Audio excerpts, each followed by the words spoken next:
out there, may I introduce you to Miss Jessica O. Matthews, a Nigerian-American inventor whose career started at the age of 19 with her invention of a football called socket, which can generate electricity and power 6 hours of LED lights.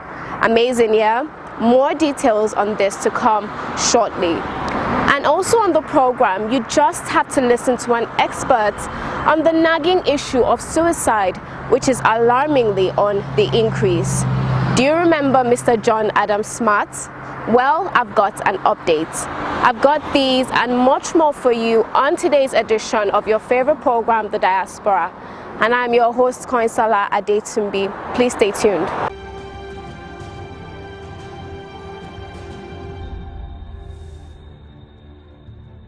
Let's begin with Miss Jessica O. Matthews. Jessica O. Matthews is a Nigerian-American inventor, CEO, and venture capitalist. She is the co-founder of Uncharted Power, known for its invention of socket, a soccer ball that can be used as a power generator. Matthews is an alumna of the Harvard College and Harvard Business School. Born on February 13, 1988, to a family of 6, Matthews grew up in Poughkeepsie, New York. She is a dual citizen of the United States and Nigeria. In 2008, while in junior college, Jessica and her classmate Julia Silverman invented the socket for an engineering class assignment. Matthew's inspiration was drawn from a trip to her aunt's wedding in Nigeria. According to her, electricity was out and diesel generators were utilized throughout. She realized the health implications the fumes will cause and was inspired to create sockets. Matthews and Silverman founded Uncharted Power to develop sockets with Matthews as CEO. The device works on a 30-minute play of the soccer ball-like gadget, which stores kinetic energy and could power small attachable LED lights for 3 hours.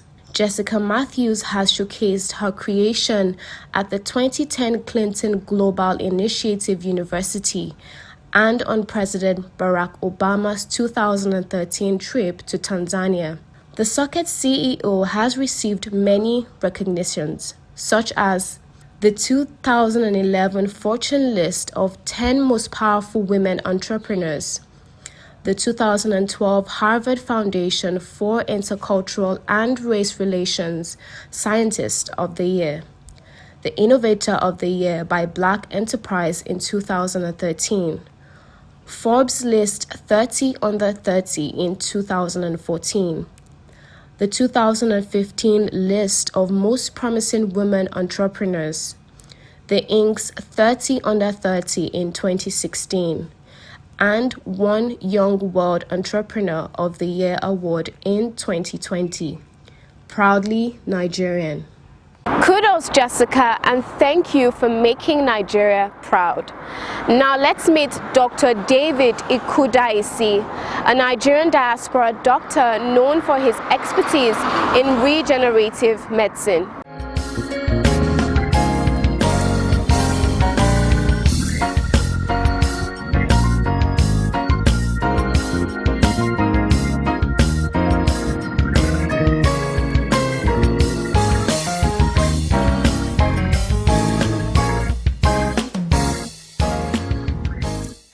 Regenerative medicine is relatively a new field of medicine, and the name was coined out in 1992, and then it's been popular more in the last 20 years. But regenerative medicine is the process of using cells and tissues, to repair, restore, rejuvenate, and regenerate the damaged organs in the body.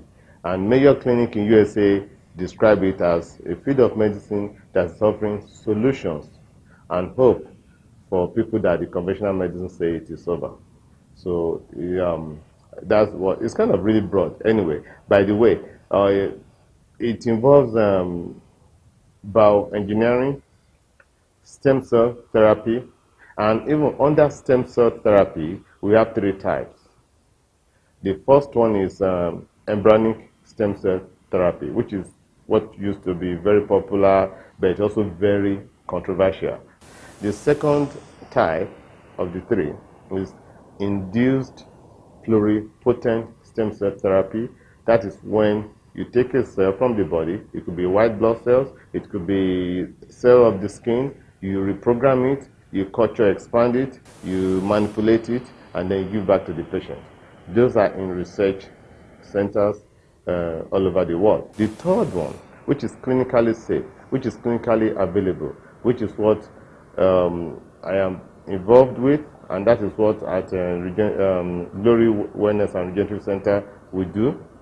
That is the adult stem cell therapy. The word adult is not about age, it's about fully formed human, because under adult stem cell therapy we have umbilical cord stem cell therapy. You know, to get the umbilical cord, that means the baby is being delivered, so it's a fully formed woman compared to embryonic stem cell therapy. So there's difference. So under adult stem cell therapy too, we have the sources could be the fat from your stomach, your bone marrow, umbilical cord stem cells, or exosomes. You know, exosomes is from placenta. So from those 4, your own fat and your own bone marrow is called autologous. The umbilical cord stem cell could be autologous. It could be allogenic. Allogenic means it's from somebody else. So technically, that is what regenerative medicine is all about. And I guess I need to also include the use of the blood, because platelet-rich plasma therapy, that is taking your blood, processing it, getting the yellow, the plasma, and the section that's very rich in platelets is very, very important. It acts as fertilizer for the umbilical cord, for the bone marrow, for the fat-derived stem cells. So they kind of all go together. Somebody tells me I'll be here today. I'm like, no way. You know, there's no, home is home. There's something like home. We all know that, but sometimes we just push it aside. And especially those that are in any profession anyway, whether you're an engineer, in the financial industry, in the medical field, we were born in Nigeria. Nigeria, brought us up. Then, yes, some of us got the opportunity to go and study or advance our knowledge outside the country. The best thing is to bring that back home. The Europeans are not going to come and fix your country for you. One person cannot do it. Collectively, Nigerians are great outside this country. So collectively, we can change our country and stop staying, There's a lot to offer the citizens of Nigeria, and there's a lot that Nigeria can offer us, but we should more or less ask ourselves, what can we do for Nigeria to make it better, and not what Nigeria is going to do for us. Nigeria already did what it's going to do. You were born, you grew up, gave the opportunity to even be able to go to where you are outside the country. So it's now time to consider what you can do for your country. It's good to bring the knowledge that those of us that are Nigerians traveled abroad to go and gain, bring it back to the Nigerians, because Nigerians wants it, So it's kind of something, was, how do I put it? I just feel happy when I'm able to help patients or clients that the conventional medicine says there's something else we can do, and now there's hope. Just like Mayo Clinic defined regenerative medicine, it offers solutions and hope for people that have been considered that there's no more hope. So it's really kind of gratifying to be able to bring such information to people, and then to be able to reduce medical tourism. Well done, brother. We are super proud of you. You remember Mr. John Adam Smart? Well, let's take a look at his journey so far. My name is John Adam Smart. I'm from Kaduna State. In 2017, I traveled to Kenya, hoping for a better life than what I have here back home. But it turns out very bad because of documentation issues. I ended up landed me in prison. I spent 6 months in prison. Thanks to NITCOM, Kaduna State Governor, and Rosalind Ebinobi Foundation, the Nigerian High Commission in Kenya, for facilitating my return back home. We have so much opportunity here back home, and if you ask me, one thing I think I would have done different is to stay back home and use the knowledge, the skills I have to contribute to the growth of Nigeria, which I believe is going to impact other African nations better than living home. So my message is simple. If you have to travel, it has to be necessary, and travel the right way. If not, just stay home. Let's grow home, love home.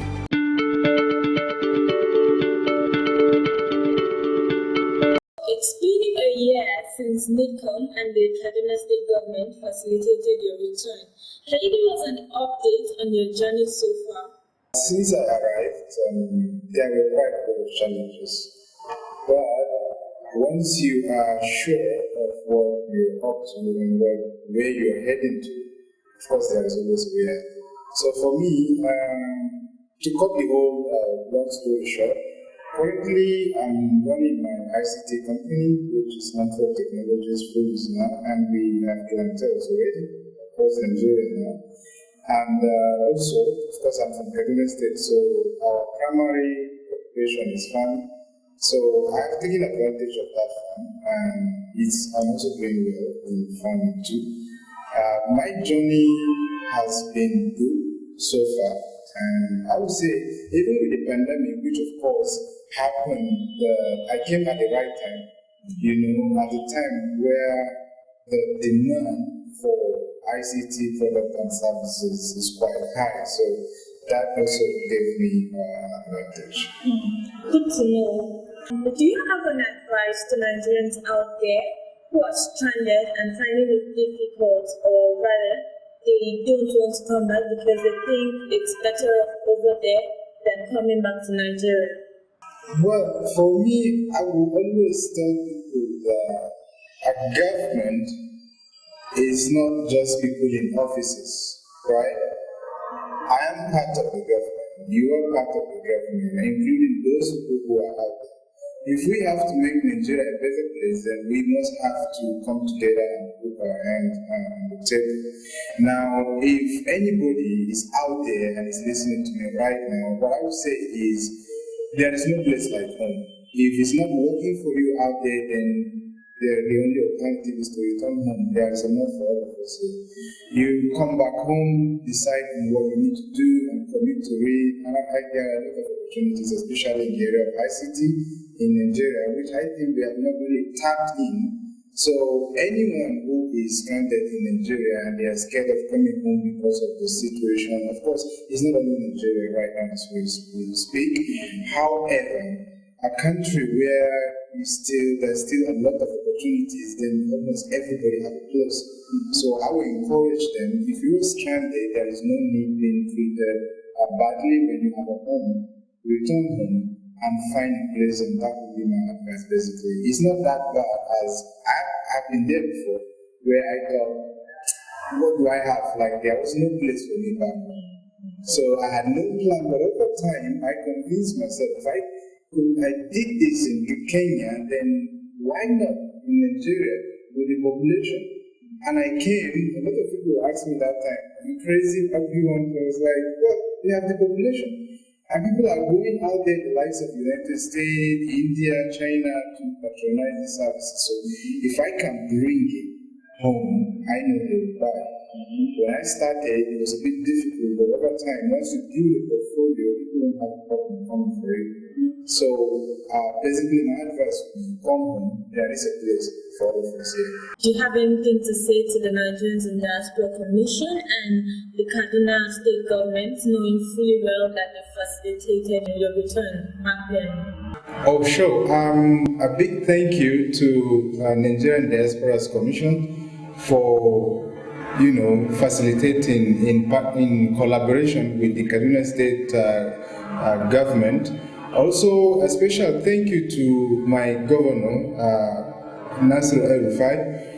I'd like them to understand that I really appreciate their effort, and it won't stop there. I'm home and I'm doing whatever I can to ensure that I contribute positively in the area of ICT to ensure we build indigenous ICT product, high quality in Nigeria. And I really like to say thank you to all of them. Good to hear from you again, and many thanks.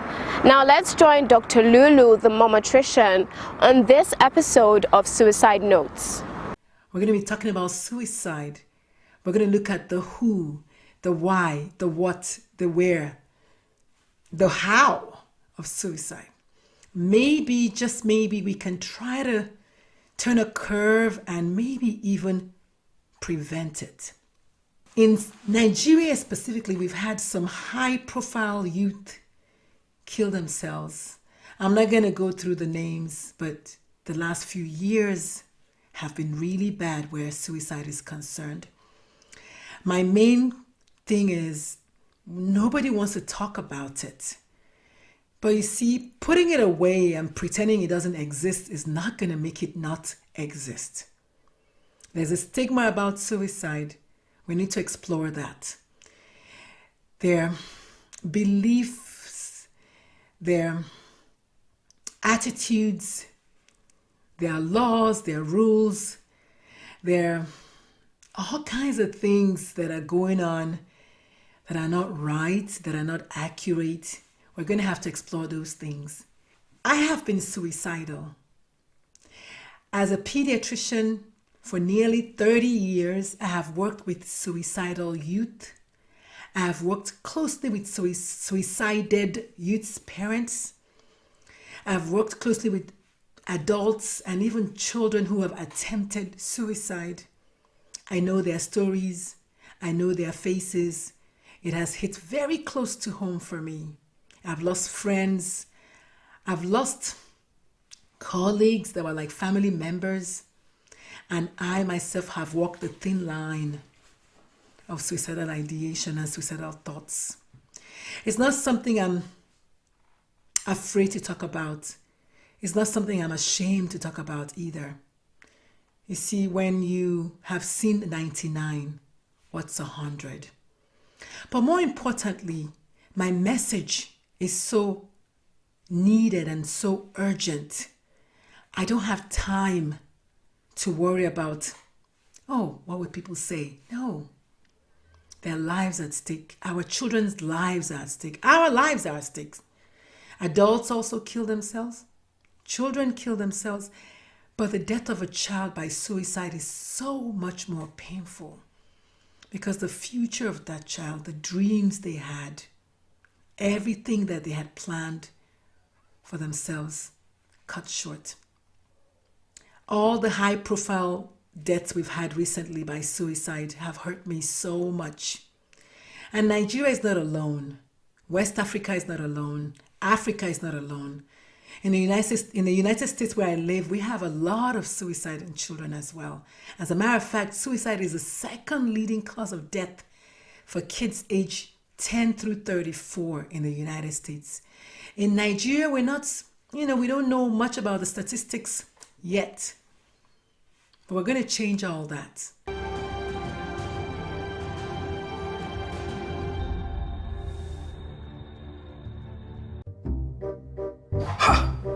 Not so fast. Look, I'm tired.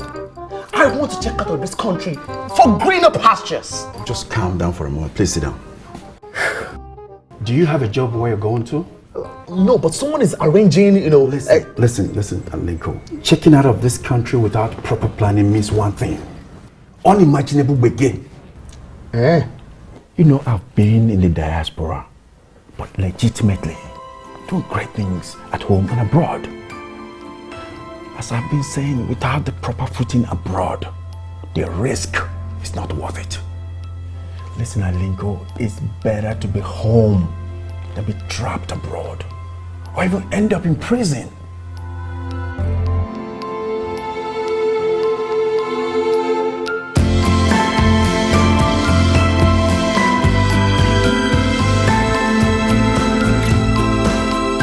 President Mohammed Muhammadu Buhari has condoled with the Chairman's Chief Executive Officer, Nigerians in Diaspora Commission, Honorable Abike Dabiri Erewa, on the loss of her mother, Alhaja Sadiat Abeke Erogbogbo, a retired teacher and businesswoman aged 90.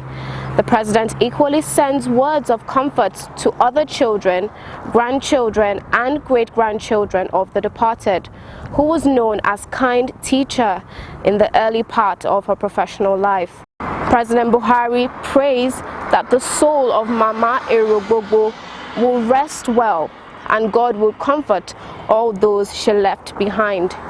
In the meantime, the entire management and staff of NIDCOM also condole with the Chairman and Chief Executive Officer, Nigerians in Diaspora Commission, Honorable Abike Dabiri Erewa, on the loss of her mother, Alhaja Sadiat Abeke Erogbogbo, also known as kind teacher.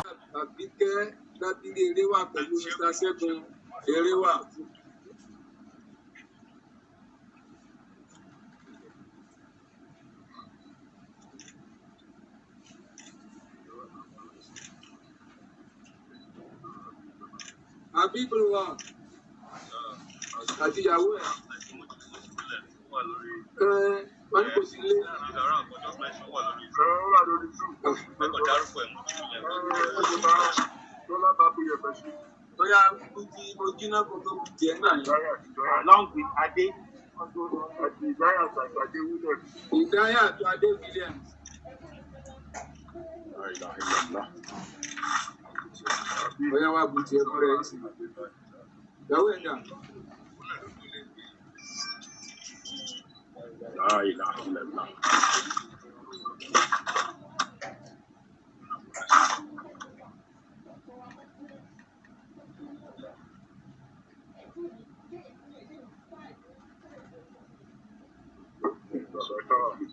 Okay, Baba Tawa.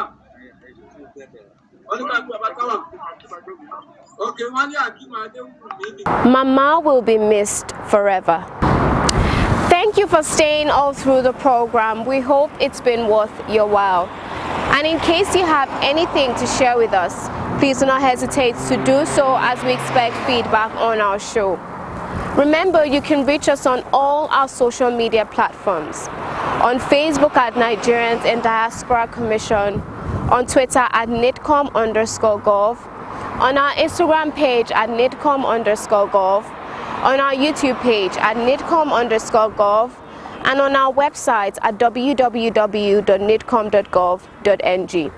You can also join us on DSTV at NTA Network on Friday at 10:30 a.m., on NTA International on Tuesday at 6 a.m. and 10:05 p.m., on NTA News 24 on Friday at 2:30 p.m. and on Sunday at 10:30 a.m.